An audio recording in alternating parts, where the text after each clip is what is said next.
असे कुठले प्रबळ योग आहेत का किंवा कशी कुठली परिस्थिती आहे का एखाद्याच्या कुंडलीतनं की ज्यातनं कळतं की याच्या आयुष्यामध्ये किंवा याच्या आयुष्यामध्ये एखादा अपघात होण्याची शक्यता आहे, की अशा परिस्थितीतनं स्वतःला सुखरूप ठेवण्यासाठी आपण काय उपाय करू शकतो किंवा कसं आपण रिॲक्ट करून ह्या परिस्थितीला डॉज करू शकतो. काहीतरी अडचणी येतात आणि मग ती गोष्ट विवाद होऊन मग ती घटस्फोटापर्यंत ती घटना जाते, तर हे सुद्धा कळतं एखाद्या व्यक्तीच्या.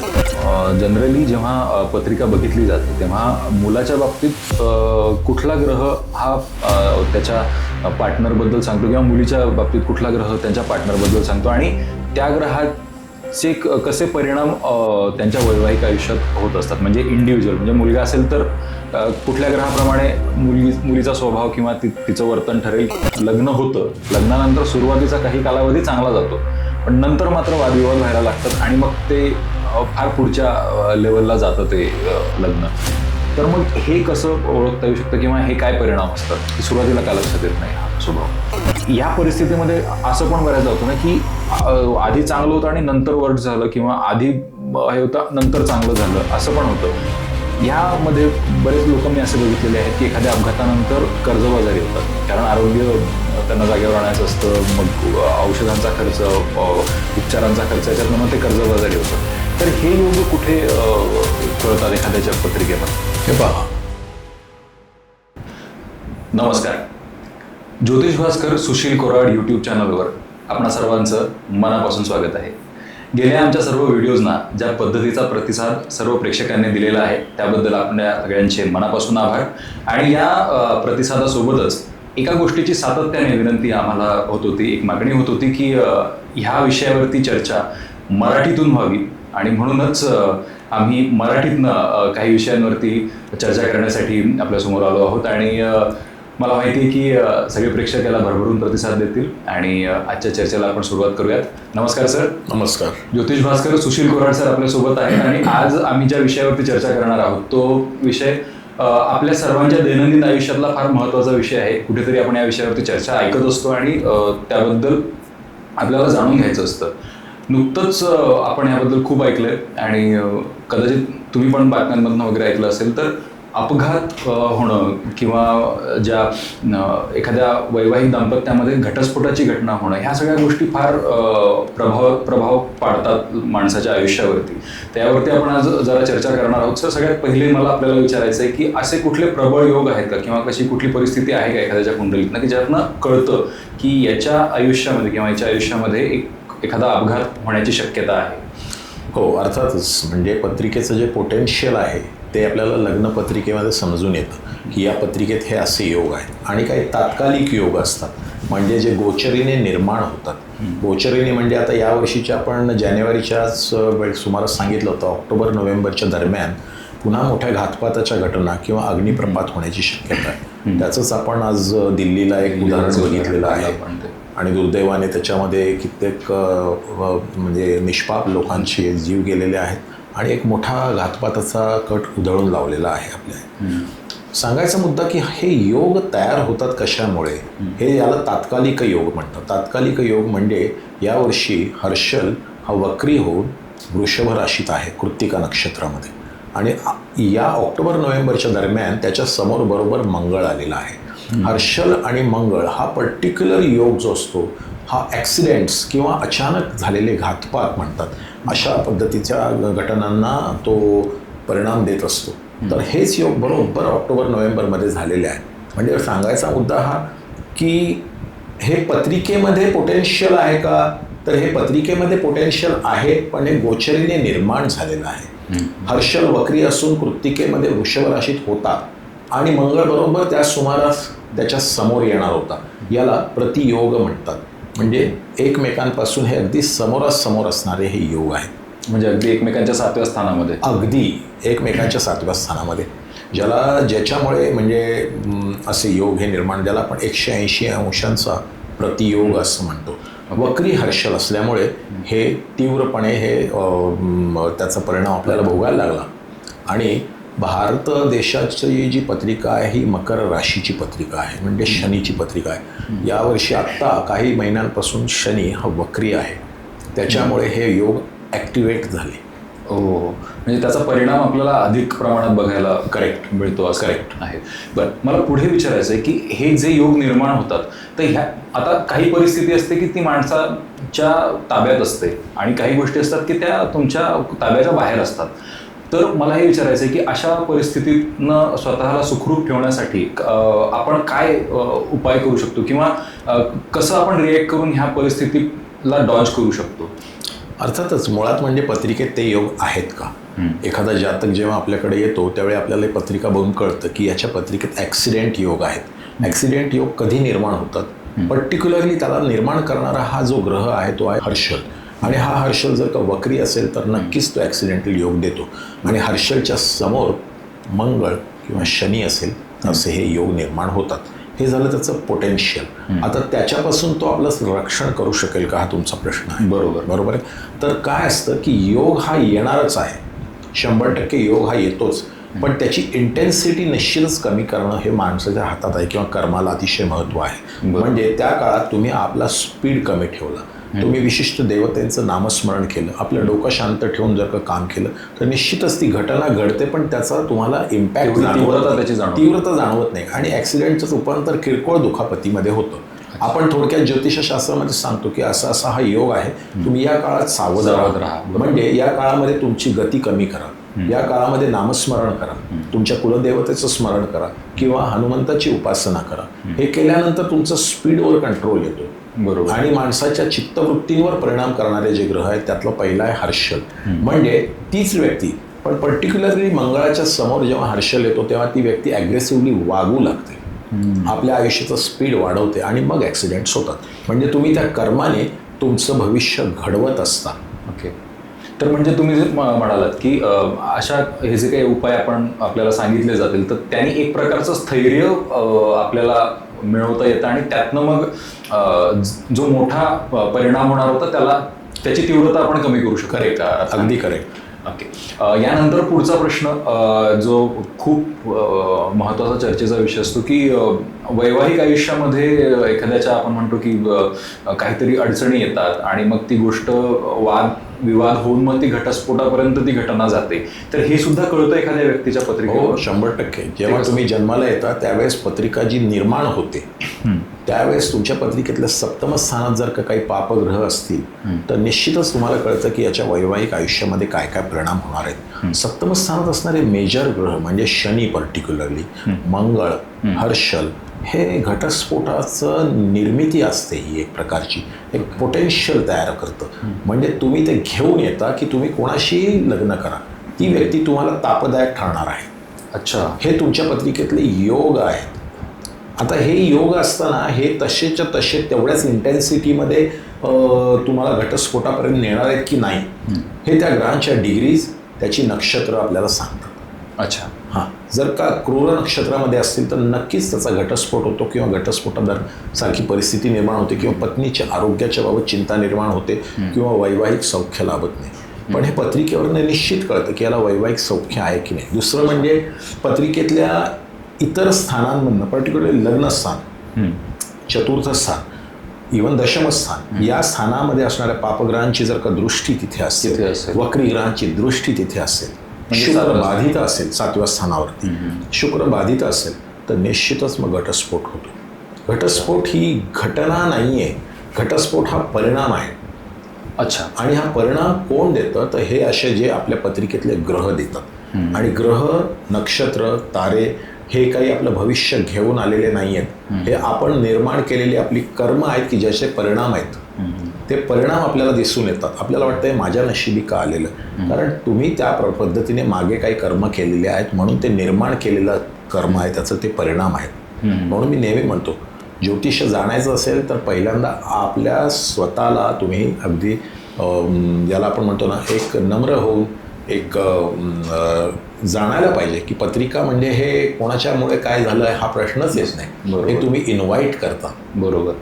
आणि आपले ते परिणाम आपल्या आयुष्यात आपल्याला भोगावे लागतात. निश्चितच. म्हणजे एका अर्थाने आपण असं म्हणू शकतो की आपण आपल्या कर्मांनी ह्या गोष्टींवरती ताबा मिळवण्यापेक्षा म्हणजे की त्याचे परिणाम जे आहे ते काही प्रमाणात त्याचे परिणाम सौम्य करून घेऊ शकतो आपण. हो, निश्चितच. याच्यावर उपाय काय आहे, तर उपाय म्हणजे जे परिणाम सौम्य कसा करून घेऊ शकतो, तर याच्यासाठी सगळ्या यात उपायांमधला सर्वश्रेष्ठ उपाय म्हणजे गुरुदेव दत्ताची पूजा, उपासना किंवा गुरुच्या चरणी नम्र होऊन त्याचा सल्ला ऐकणं. कोणीही गुरुच्या रूपाने येऊन तुम्हाला सल्ला देऊ शकतो. जर तुमच्या पत्रिकेत चांगला गुरु असेल तर तुम्हाला गुरुची दृष्टी असेल त्या स्थानावरती, तर मग हा परिणाम होणार नाही. कारण गुरुची दृष्टी ही सगळ्यात शुभ दृष्टी असते. सुदैवाने जर पत्रिकेत गुरु चांगला असेल आणि त्याची दृष्टी सप्तम स्थानावर असेल तर तिथे असणारे ग्रह सुद्धा काही करू शकत नाहीत किंवा ते परिणाम देऊ शकत नाहीत. एवढं गुरुचा महिमा आहे. म्हणून ज्यांना संसार सुख प्राप्त करायचं असेल किंवा ज्यांना आपल्या आयुष्यातले भोग टाळायचे असतील तर त्यांनी गुरुदेव दत्ताची उपासना करून गुरुवारच्या दिवशी अन्नदान करावं. बरोबर. या लोकांनी नेहमी नम्र व्हायचा प्रयत्न करावा. जो व्यक्ती अहंकारी असतो तो आपले रोग, आपले भोग हे निर्माण करत असतो, त्यांना ॲक्टिवेट करत असतो. तुम्ही जोपर्यंत तुमचा मीपणा सोडत नाही तोपर्यंत तो अवतरत नाही. बरोबर. मला पुढे अजून एक विचारायचं आहे की जनरली जेव्हा पत्रिका बघितली जाते तेव्हा मुलाच्या बाबतीत कुठला ग्रह हा त्याच्या पार्टनरबद्दल सांगतो किंवा मुलीच्या बाबतीत कुठला ग्रह त्यांच्या पार्टनरबद्दल सांगतो आणि त्या ग्रहाचे कसे परिणाम त्यांच्या वैवाहिक आयुष्यात होत असतात. म्हणजे इंडिव्हिज्युअल, म्हणजे मुलगा असेल तर कुठल्या ग्रहाप्रमाणे मुलीचा स्वभाव किंवा तिचं वर्तन ठरेल किंवा मुलगी असेल तर कुठल्या ग्रहाप्रमाणे तिच्या. जनरली काय असतं, बाय डिफॉल्ट मुलगा असेल आणि त्याला जर का मुलीची पत्रिका पाहायची असेल तर त्याने तिच्या पत्रिकेतला शुक्र, तिच्या पत्रिकेतलं सप्तम स्थान, तिच्या पत्रिकेतला सूर्य पाहायला पाहिजे. ओके. तिच्या पत्रिकेतलं पंचम स्थान पाहायला पाहिजे आणि सगळ्यात महत्त्वाचं म्हणजे तिचं लग्न पाहायला पाहिजे. अच्छा. तिची नक्षत्र पाहायला पाहिजेत आणि मग नवमांश पत्रिका पाहायला पाहिजे. एक विशिष्ट ग्रह जो मुलींच्या पत्रिकेत बाय डिफॉल्ट तुम्ही पाहायला पाहिजे तो आहे शुक्र आणि सूर्य. हे दोन ग्रह पाहणं फार महत्त्वाचं असतं. अच्छा. म्हणजे त्या मुलीच्या एकूण नेचरबद्दल तुम्हाला कल्पना येते. त्या मुलीच्या हेल्थबद्दल जर तुम्हाला पाहायचं असेल तर तुम्ही तिचं पंचमस्थान आणि गुरुची पण पाहणी करायला पाहिजे. पंचमस्थान हे कन्सीव्ह होण्याचं स्थान आहे आणि गुरु हे संतती सौख्याचा एक कारक ग्रह आहे. मुलीचं नेचर पाहायचं असेल तर तिचं लग्न पाहायला लागेल. त्या लग्नस्थानात कुठले ग्रह आहेत, कुठले नक्षत्र आहेत, त्याचा प्रभाव तिच्या व्यक्तिमत्वावर पडू शकतो. सप्तम स्थानातील ग्रहांमुळे तिचं वैवाहिक सौख्य किंवा आयुष्य आपल्याला लक्षात येतं. आणि नवमांश पत्रिका हे तर रहस्यच आहे. नवमांश पत्रिकेत सुद्धा सप्तम स्थान, नवमांश पत्रिकेत सुद्धा शुक्र, नवमांश पत्रिकेत सुद्धा गुरु पाहावा लागतो, सूर्य पाहावा लागतो. अच्छा. हे एवढे मुलाने मुलीच्या पत्रिकेत पाहायला पाहिजे. आणि मुलींनी काय पाहायला पाहिजे? मुलींनी अर्थातच मुलाचं लग्न कुठलं आहे हे पाहायला पाहिजे, त्याचं नक्षत्र कुठलं आहे ते पाहायला पाहिजे आणि चंद्र पाहायला लागतो. चंद्र हा मानसिकतेचं तर कारक ग्रह आहेच, पण आत्म्याच्या संस्कारांचा कारक ग्रह आहे. म्हणजे मुलाचं इनबिल्ट नेचर त्यांच्या लक्षात येतं की या पत्रिकेत चंद्र कुठे आहे. चंद्र जर का पत्रिकेतल्या 6व्या, 8व्या किंवा 12व्या स्थानात असेल तर मानसिकता खराब होते. मुलाचा स्वभाव जर पाहायचा असेल ना तर त्याच्या पत्रिकेतला चंद्र बघायला लागतो. अच्छा. आणि हा जर चंद्र या ठिकाणी असेल ना तर त्याला मानसिक स्वास्थ्य लाभतच नाही. त्याच्यामुळे परिणाम मग सांसारिक सुखावर होतो. म्हणजे 6, 8, 12 या घरांमध्ये जर का चंद्र असेल तर मुलींनी 2 ते 3 वेळा कमीत कमी पत्रिका चेक करायला पाहिजे. अच्छा. कारण की त्याच्यामध्ये फार मूड स्विंग्स तयार होतात. मुलींच्या पत्रिकेमध्ये सूर्याची पाहणी, मुलांच्या पत्रिकेत चंद्राची पाहणी हे करणं गरजेचं असतं. अच्छा. तसं जसं आता तुम्ही सांगितलं की 6, 8, 12 या स्थानांमध्ये जर चंद्र असेल मुलाच्या पत्रिकेमध्ये तर बऱ्याचदा प्रॉब्लेम्स येतात वैवाहिक आयुष्यामध्ये. पण बऱ्याचदा आपण असं बघतो पण की लग्न झाल्यानंतर म्हणजे फारसं महत्त्व दिलं जात नाही ह्या गोष्टींना. लग्न होतं, लग्नानंतर सुरुवातीचा काही कालावधी चांगला जातो पण नंतर मात्र वादविवाद व्हायला लागतात आणि मग ते फार पुढच्या लेवलला जातं ते लग्न. तर मग हे कसं ओळखता येऊ शकतं किंवा हे काय परिणाम असतात की सुरुवातीला का लक्षात येत नाही हा स्वभाव? नाही, लक्षात येत नाही म्हणजे फक्त जसं मी म्हटलं, मी नेहमी प्रत्येक पॉडकास्टमध्ये मला सांगतो की लोक फक्त गुणमिलन बघून पत्रिका जुळवतात. पत्रिका जुळली, चला चला लग्न करा. तसं नाही आहे. त्या पत्रिकेतल्या त्या व्यक्तीला जाणणं हे महत्त्वाचं आहे. आणि पत्रिकेतल्या जर का 8व्या स्थानात चंद्र असेल तर ही व्यक्ती बऱ्याच वेळेला काही वेळेला इंट्युशन पॉवर, सिक्स सेन्स, काही वेळेला अध्यात्माकडे वळते. काही वेळेला तिला सूचक स्वप्न पडतात, साक्षात्कार वगैरे होतात. पण हे वैवाहिक सौख्यासाठी चांगलं नाही आहे. म्हणजे आता जेव्हा नवीन नवीन लग्न असतं तेव्हा ते लक्षात येत नाही. हळूहळू तो स्वभाव समोर यायला लागतो की यांची विक्षिप्त मानसिकता व्हायला लागते, त्यांचे मूड स्विंग्स व्हायला लागतात की जे पत्नीला खास करून त्याचा त्रास होतो आणि मग संसारामध्ये तुमच्या विघ्न निर्माण होतात. आणि ह्याचे परिणाम मग दिसतात कधी तर जशा जशा तुमच्या दशा बदलत जातात. म्हणजे लग्नाच्या वेळी एक चांगले योग होते, हे योग सारखे बदलत असतात. मग त्याच्यानंतर जे दशा लागते की ज्याच्यामध्ये आपली एका अकारक ग्रहाची दशा लागली किंवा कॉम्बिनेशन जोडले की मग हे ॲक्टिवेट होतात. म्हणजे योग तुमच्या जन्मापासूनच आहेत, परंतु ते ॲक्टिवेट कधी होतात हे इतके परफेक्ट परम्युटेशन्स अँड कॉम्बिनेशन्स आहेत की त्या त्या वेळेला ते बरोबर त्या ठिकाणी येतात आणि ते ॲक्टिवेट होतात. म्हणजे त्याला ती ग्रहांची दशा, अंतर्दशा ही कारणीभूत असते. फक्त गोचरीने बघायचं नसतं. बरोबर. लग्न झालं, सगळं चांगलं झालं, ज्यावेळेस दशा बदलली त्यावेळेस त्याचं पोटेन्शियल अनलॉक व्हायला सुरुवात झाली आणि मग भांडणं व्हायला सुरुवात झाली. आणि मग लक्षात येतं अरे याचा स्वभाव तर असा आहे. मग तो सुरुवातीचा गोल्डन पिरियड निघेपर्यंत ह्या गोष्टी लक्षात येत नाहीत. बरोबर. आणि मग नंतर वाद सुरू होतात. पण मुळात म्हणजे तिथे ते होतं हे तुम्ही बघितलं नाही. तुम्ही काय बघितलं, फक्त गुणमिलन होतंय का बघितलं. तुम्ही त्याच वेळेस जर बघितलं असतं की अरे हा आज तर चांगला आहे बरं का, पण ज्यावेळेस याची दशा चालवली 1-1.5 वर्षानंतर त्यावेळेस हा विक्षिप्तपणे वागायला लागेल. अगदी. मग हे तुम्हाला आधी माहिती असलं असतं तर बरं झालं असतं. नाही, कारण ह्या गोष्टीवरती तुम्ही अनेकदा सांगितलेलं आहे, एम्फसाइज केलंय की गुणमिलन हा सगळ्यात शेवटचा भाग असला पाहिजे पत्रिका जोडताना. बरोबर. आपण मागच्या एपिसोडमध्ये सुद्धा बोललो. मला पुढे विचारायचं आहे की जसं आपण मगाशी अपघातांबद्दल बोललो, मला तो विषय परत थोडासा पुढे न्यायचा आहे की बऱ्याचदा आपण असं म्हणतो ना की एखाद्या व्यक्तीच्या आयुष्यात एकच खूप मोठा अपघात होतो आणि तो त्या व्यक्तीचं आयुष्य पालटून टाकतो. आणि काही व्यक्ती अशा असतात की यांच्या बाबतीत सतत काही ना काही होत राहतं. कुठेतरी धडपडतील, कुठेतरी जखम होईल त्यांना, किंवा सारखं गाडी स्लिप होईल, अशी काहीतरी छोटी मोठी कारणं असतात, पण ह्या सातत्याने घडत राहतात त्या गोष्टी. तर हे कसं ओळखायचं एखाद्या पत्रिकेवरून? हे पहा, पत्रिकेमध्ये अपघाताचे कारक ग्रह मगाशीच मी सांगितलं, हर्षल आणि मंगळ. हर्षल आणि शनी हे जेव्हा एकमेकांच्या समोर ओरिजिनल पत्रिकेत असतात जन्माच्या वेळेस, त्यावेळी या व्यक्तीला एखादा मेजर अपघात होतो. अच्छा. आणि वक्री हर्षल पत्रिकेत आहे, परंतु त्याच्या समोर मंगळ नाहीये. म्हणून जेव्हा जेव्हा तो त्याच्या समोरून जाईल, मंगळ हा जवळपास 45 दिवसांनी एक आपली परिक्रमा पूर्ण करतो. बरोबर. तर त्या 45 दिवसानंतर साधारणतः पुढच्या 45 दिवसांच्या दरम्यान याला अपघात होत असतो.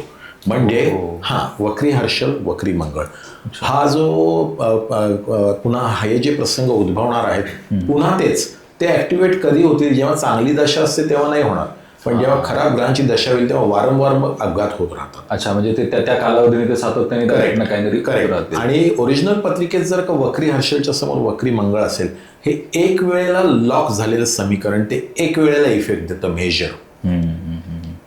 आलं लक्षात. आणि तात्कालिक ग्रहांमध्ये जेव्हा जेव्हा मंगळ वक्री हर्षलच्या समोरून जाईल त्यावेळेस ते परिणाम तुम्हाला भोगावे लागतात त्या दशांमध्ये.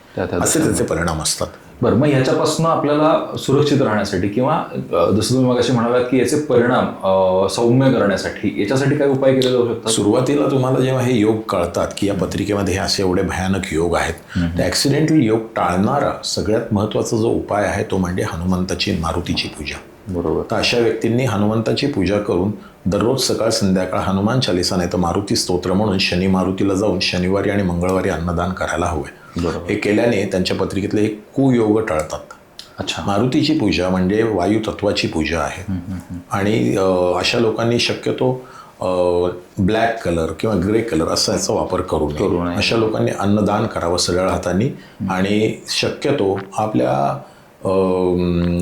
स्पीड जो आहे ना हा आपला कमी ठेवा. वाहन चालवताना आपण स्पीड कमी ठेवायला पाहिजे. हे अगदी बाय डिफॉल्ट आहे, नाही तर अशा लोकांना अपघात हा होतोच होतो. ओके. कारण हे आता जे तुम्ही सांगितलं की स्पीडचं उदाहरण, याला आपण थोडं अस्थिरता पण म्हणू शकतो की काही स्वभावातली अस्थिरता असते काही. बरोबर आहे. किंवा बऱ्याचदा आपण हे पण बघतो ना की ट्रॅफिकमध्ये फार काही अस्थिरतेने गाडी चालवून किंवा मन शांत नाही आणि फार घाई आहे त्यांना पुढे निघण्याची, अशा व्यक्तींमुळे बऱ्याचदा अपघात घडताना आपल्याला दिसतात. चालेल. तुम्हाला पुढे अजून विचारायचं की जसं एखादा अपघात तुम्ही मागाशी उल्लेख केलात की मंगळ हर्षल हे जर यांचा जर समोरासमोर असतील तर तो अपघात घडतो, पण ह्याच्यामुळे आयुष्य पालटतं बऱ्याचदा माणसाचं की तो त्या अपघाताआधी असलेलं त्या व्यक्तीचं व्यक्तिमत्व आणि नंतरचं व्यक्तिमत्व याच्यामध्ये आपल्याला जमीन आसमानाचा फरक हा दिसतो. तर या परिस्थितीमध्ये असं पण बऱ्याचदा होतं ना की आधी चांगलं होतं आणि नंतर वर्ट झालं, किंवा आधी हे होतं नंतर चांगलं झालं, असं पण होतं. यामध्ये बरेच लोक मी असे बघितलेले आहेत की एखाद्या अपघातानंतर कर्जबाजारी होतात, कारण आरोग्य त्यांना जागेवर आणायचं असतं, मग औषधांचा खर्च, उपचारांचा खर्च, याच्यातनं मग ते कर्जबाजारी होतात. तर हे योग कुठे कळतात एखाद्याच्या पत्रिकेमध्ये? हे पहा, लग्नस्थानामध्ये ही शक्ती असते की ते एका इफेक्टला अतिशय दुर्धर आजारातून आयुष्याच्या संपूर्ण एका कलाटणी देणारे योग घडवून आणतात. म्हणजे फॉर एक्झाम्पल, लग्नस्थानाचा अधिपती जर का 8व्या स्थानात असेल आणि 8व्या स्थानाचा अधिपती किंवा लग्नस्थानात असेल, काही म्हणू शकता तुम्ही, आणि यात सुमारास एखादा अपघात घडला, तर त्या माणसाला आयुष्यभर औषधांची बिलं आणि हॉस्पिटल्सची बिलं द्यावी लागतात. फक्त तेवढंच नव्हे, तर त्याच्यानंतर दुसरे कुयोग म्हणजे अशा ठिकाणी असे पापग्रह वक्री असतील आणि त्यांचा षडाष्टक योग होतो. अच्छा, त्याच्यामुळे हे योग येतात. ओके. लग्नेश अष्टमात हा अतिशय मोठा कुयोग आहे. प्रोव्हाइडेड तो वक्री असला तर मात्र भयंकर त्रास होतात. अच्छा, बरं. या व्यतिरिक्त पण जसं कर्जबाजारी होण्याची अनेक कारणं, जसं हे एक महत्त्वाचं कारण जसं आपण सांगितलं, या व्यतिरिक्त पण बरीच कारणं असतात की सगळं सुरू आहे, सुरळीत सुरू आहे, पण मग काहीतरी एखादी अशी घटना घडते की त्यातनं व्यक्ती कर्जबाजारी होतो, किंवा हळूहळू ते फीड होत जातं की छोट्या छोट्या घटनांचा असा सगळ्या एकत्रित येतात आणि मग त्याच्यामुळे व्यक्ती कर्जबाजारी होते. तर हे आयुष्यात कर्ज येण्याचे, म्हणजे कर्जबाजारी होण्याचे योग कधी निर्माण होतात? कर्ज किंवा फायनान्शियल हेवी लॉसेस याचं जे स्थान आहे की नाही, ते 6वं स्थान आहे पत्रिकेतलं. आणि जर का धनस्थान म्हणजे द्वितीय स्थानाचा अधिपती जर का 6व्या स्थानात पत्रिकेत दिसला, तर तुम्ही ओळखायचं. आपण नेहमी त्यांना सांगतो त्या जातकाला की तुम्ही जास्त कर्ज घेऊ नका, कारण हे कर्ज तुम्हाला आयुष्यभर फेडत राहावं लागणार आहे. त्याच्यामुळे धनस्थानाचा अधिपती 6व्या स्थानात असणं हा एक मोठा कुयोग आहे.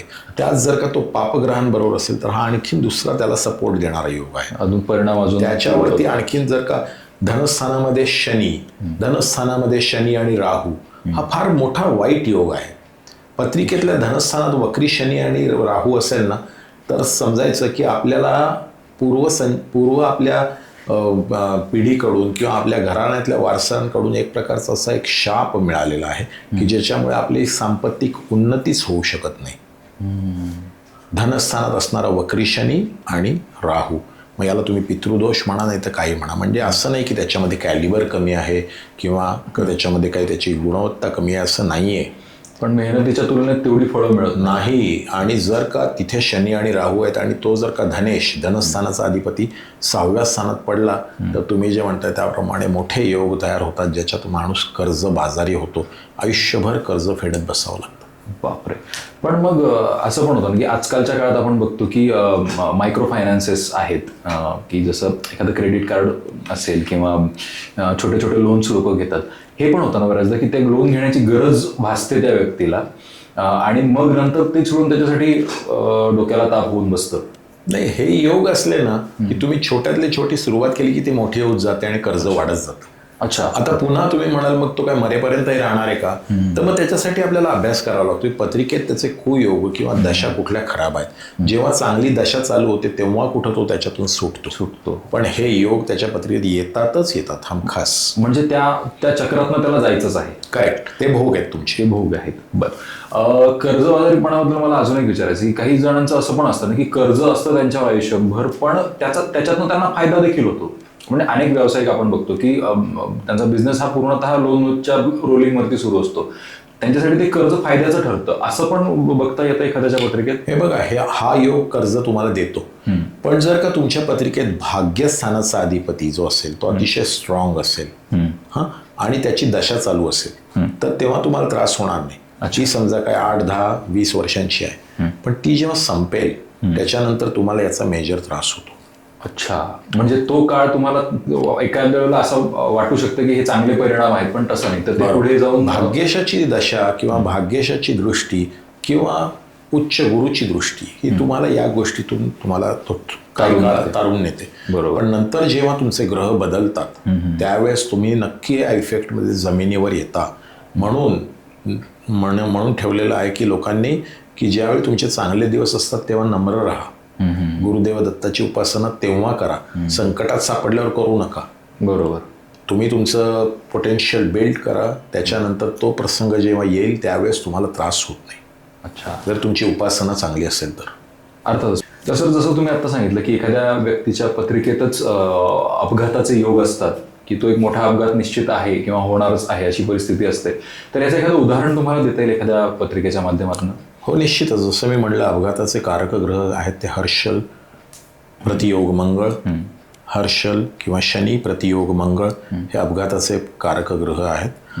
वक्री हर्षल त्याला ॲक्टिवेट करतो. आता मी तुम्हाला एक पत्रिका दाखवतो, ती आपण पाहू शकता की या पत्रिकेमध्ये तुम्हाला दिसेल की लग्नस्थानामध्ये मंगळ, शनी आणि राहू असे ग्रह आहेत. ठीक आहे. बरोबर. आणि बरोबर त्याच्या खाली म्हणजे प्रतियोगात वक्री हर्षल आणि केतू असे ग्रह तुम्हाला दिसतील. त्यातला हर्षल जो आहे हा 4 डिग्रीचा आहे आणि मंगळ हा 5 डिग्रीचा आहे. म्हणजे परफेक्ट प्रतियोगात हे 2 ग्रह आहेत. त्याच्यामुळे या माणसाला पायाला मेजर अपघात झाले. अच्छा. येस. आणि सर्जरी झालेली आहे. बापरे. आणि त्याच्यामध्ये लिगामेंट्स खास करून तुटलेल्या आहेत. आता लिगामेंट्स का तुटल्या? कारण तिथे शनी असल्यामुळे लिगामेंट्स तुटल्या. सर्जरी का झाली? हर्षलच्या प्रतियोगात मंगळ आहे आणि ते अंशतः प्रतियोगात असल्यामुळे त्या याच्यामध्ये त्याला प्राणघातक म्हणजे इतकं त्याच्या जीवावर बेतलं होतं ते संकट. बापरे. हे आहेत ॲक्सिडेंटल योगाचे योग पत्रिकेतले. अगदी ठळक हे एक प्रकारचं उदाहरण आहे की जेव्हा जेव्हा तुम्हाला मंगळ आणि हर्षल प्रतियोगात अंशतः दिसतील त्यावेळी समजायचं हे ॲक्सिडेंटल योग आहेत. तर पायावर का झाला? कारण की मीन राशीतून तो होतो आहे म्हणून. अच्छा. मीन राशी पायावर काम करते. बरोबर. आलं लक्षात? बरोबर. पण मग याच्यामध्ये त्या व्यक्तीला नंतर बरं वाटलं आणि ते मग जर त्या दुखण्यातनं जर ते बरे झाले तर ते कुठल्या गोष्टीमुळे झाले? आता कसं असतं की या पत्रिकेमध्ये गुरुची दृष्टी आणि दुसरी गोष्ट म्हणजे त्याचा भाग्येश, भाग्यस्थानाचा अधिपती त्याचा आहे मंगळ आणि तो लग्नी असल्यामुळे त्याचं रक्षण झालेलं आहे. अच्छा. म्हणजे भाग्येश किंवा भाग्येशाची दशा हे इतकं महत्वाचं आहे. अच्छा. बरं, मग ह्या पत्रिकेत अजून एक चांगला योग ज्याला मानतात तो म्हणजे गजकेसरी योग, गुरु आणि चंद्र असा पण एक योग आहे याच्यामध्ये. हा चांगला योग आहे पण हा 6व्या स्थानात आहे. हो. तर याचा काय परिणाम? 6वं स्थान हे रोगस्थान आहे. हे ॲक्सिडेंटचं नाही, हे रोगस्थान आहे. या ठिकाणी असणारा चंद्र गुरु योग. गुरु जेव्हा तिथे असून वक्रीय झालेला गुरु आहे त्यामुळे या मुलाला पोटाचे आणि त्याला शुगरचे त्रास चालू झालेले आहेत. अच्छा. गुरु हा खास करून लिव्हर, पॅनक्रियाज आणि शुगरचा कारक ग्रह आहे. हा गुरु तिथे असल्यामुळे 6व्या स्थानामध्ये आणि त्याच्यावरती वक्री बुधाची दृष्टी असल्यामुळे त्याला पोटाचे विलक्षण जास्त त्रास झालेले आहेत. अच्छा. ज्याला आपण डायजेशन सिस्टीमचे त्रास असं म्हणतो. अच्छा. त्यामुळे चांगले योग जे आहेत ते चांगल्या स्थानात असणं सुद्धा तितकंच महत्त्वाचं आहे. गुरु वक्री आहे ना, त्यामुळे त्याला चांगला योग नाही म्हणता येणार. बरोबर. म्हणजे एक प्रकारे जेव्हा चांगली वेळ असेल माणसाची त्यावेळेला त्यांनी या सगळ्या चांगल्या गोष्टींसाठी ग्रेटफुल असणं गरजेचं आहे. ऑफकोर्स. तरच त्याचा तुम्हाला म्हणजे पुढच्या काळात जेव्हा पण दिवस बदलतील त्यावेळेला त्याचा फायदा होईल. पुन्हा सांगतो, अहमपणा, मी केलं काय ते सगळं खोटं आहे, माझा काही विश्वास नाही, मी केलं, मी माझ्या हाताने माझं कर्म घडवतो, या लोकांना जमिनीवर यावं लागतं. अहमपणा सगळ्यात वाईट. परमेश्वर तुमच्या अतिशय जवळ आहे पण तुमच्या अहमपणामुळे तो तुम्हाला दिसतच नाही. खरं. त्यामुळेच मला असं वाटतं की जेव्हा सगळ्या गोष्टी चांगल्या अवस्थेत असतात त्यावेळेलाच त्याची किंमत करणं किंवा त्याच्यासाठी माणसाने कृतज्ञ असणं फार गरजेचं आहे. ती कृतज्ञता कदाचित तुम्हाला पुढच्या काळात किंवा पुढच्या येणाऱ्या आयुष्यातल्या अडचणींमध्ये मदत करणारी. बरोबर, अगदी बरोबर आहे.